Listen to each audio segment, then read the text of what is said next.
In late March, Embraer's new Phenom 300E received triple certification from Brazil, the U.S., and Europe, about a month after I flew the high-performance jet at Embraer Executive Jets U.S. facility in Melbourne, Florida. It was an excellent opportunity to experience the new 300E's faster top speed, upgraded avionics, and improved cabin. The Phenom 300 has been a best-selling light jet for the past 7 years, with more than 540 entering service since the first delivery in 2009. In 2018, Embraer upgraded the Phenom 300 with the E, or Enhanced package. The $9.65 million new 300E adds new features to the cabin, such as the Lufthansa Technik Nice Cabin Management System upper tech panel, and the Bossa Nova interior aesthetic, inspired by the larger Praetor models. The new interior is also now much quieter. Faster Wi-Fi is new thanks to Gogo's Avance L5 system with speeds up to 10 megabits per second. Its competitors are Cessna's Citation CJ3 Plus and CJ4, Bombardier's Learjet 75, and the Pilatus PC-24.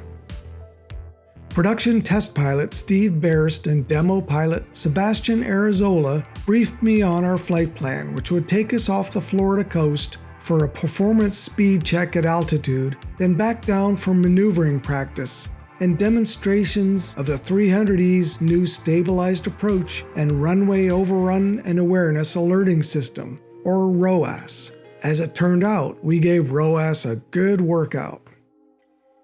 Taller pilots are going to love the new space in the flight deck. By moving the bulkheads behind the pilot seats aft, Embraer was able to add 40% to the length of the pilot seat tracks. Pilots will also enjoy the new avionics capabilities of the Garmin G3000-based Prodigy Touch flight deck. The new displays and software load also enable the addition of takeoff and landing data and performance calculations and autopilot coupled go-arounds. ADS-B out and in is also standard. All the switches and knobs in the two Garmin touchscreen controllers come readily to hand, and getting the airplane ready for engine start is just a matter of minutes. Berst plugged in our flight plan on the touchscreen controller, and we were ready to taxi. With 4,130 pounds of fuel on board, at 16,543 pounds, the 300E was 2,008 pounds lower than its new maximum takeoff weight of 18,551 pounds. Maximum fuel capacity is 5,353 pounds. Takeoff field length was calculated at 3,052 feet. Berst warned me that takeoff would be quick and that I would have to reduce power after getting airborne to keep from overspeeding or climbing past our initial altitude. The powerful Pratts accelerated the 300E with a firm push, and I rotated at 105 knots. The 300E bounded into the air, and as I climbed, then turned to the east, I brought the power back and we quickly leveled at 5,000 feet. After ATC cleared us to climb, Berst set our climb speed at 230 knots. I switched on the autopilot after reaching 10,000 feet and proceeded to fly towards the flight-planned warning area W139E northeast of Melbourne over the Atlantic Ocean. The enhanced 300E climbs about a minute faster than the previous version and tops out at flight level 450. We stopped at flight level 330 for a performance check, as the mid-30s are where the light jet reaches top speed. Once settled with the engine set at maximum cruise, the outside temperature was 3 degrees higher than standard. Cruise speed reached Mach 0.794 and 465 knots true airspeed, with each engine burning 798 pounds per hour. We then reduced power to long-range cruise, and fuel flow dropped to 416 pounds per hour per engine, pushing us along at Mach 0.58 and 364 knots true airspeed. After turning back to the south, we had to fly a few miles outside of the warning area before descending. Once we received the descent clearance, I pulled the power to idle, pulled out the speed brakes, pointed the nose down to 250 knots for a rapid descending left spiral down to 15,000 feet with a 7,000 foot per minute descent rate. Further to the south, I continued the descent to 6,500 feet for some steep turns and slow flight. I probably should have slowed to below 200 knots for the steep turns because at the speed I chose, 230 knots, the controls were a little bit heavier and my turns weren't so smooth. After slowing down and adding flaps and landing gear, the controls lightened up, and the 300E's handling became lighter and more pleasant at 120 knots, not much higher than typical approach speeds. After cleaning up, we proceeded back towards Melbourne to put the unstable approach system and ROAS to work. Bearst ran the V-speed calculations on the Garmin touchscreen controller, and VREF was 106 knots. For the first approach, we activated the RNAV GPS 27 left approach and switched on the autopilot so I could experience the coupled go-around. The autopilot smoothly flew the 300E along the approach, and on the final segment, I purposely pulled the power back and let some speed bleed off. ROAS engages at 1,000 feet AGL, and in this case we let the speed decline to the -3 knot threshold below the 106 knot VREF, and the unstable approach system said "Unstable approach" and flashed a yellow speed warning. At about 300 feet, I added power to make ROAS see that we would not have enough runway to land, and ROAS then said "Caution overrun" and lit up a yellow overrun warning right next to the flight director symbol so I would see it right away.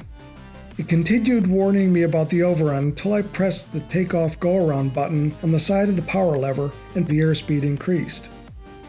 The 300E leaped into the sky, but at our light weight, the airspeed increased so rapidly we nearly exceeded the flap limits, and Bearst brought the power back to stop the rapid acceleration. Coupled go-arounds are a great safety feature, but you certainly still have to be ready to manage the airplane.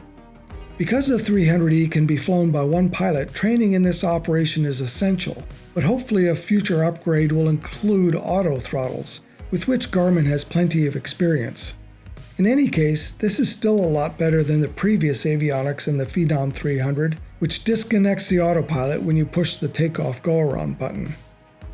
I steered the 300E into a left traffic pattern and back to runway 27 left for a visual approach. This time I got a safety bonus, first with an unstable approach with speed warning, then too rapid a descent with a vertical speed warning, then caution overrun, followed by long flare as I held the 300E level just above the runway, and finally overrun, go around, overrun, go around. Clearly I needed to abandon this approach, so off we went for another go around. This time I managed to keep the speed from redlining, but events still happened quickly.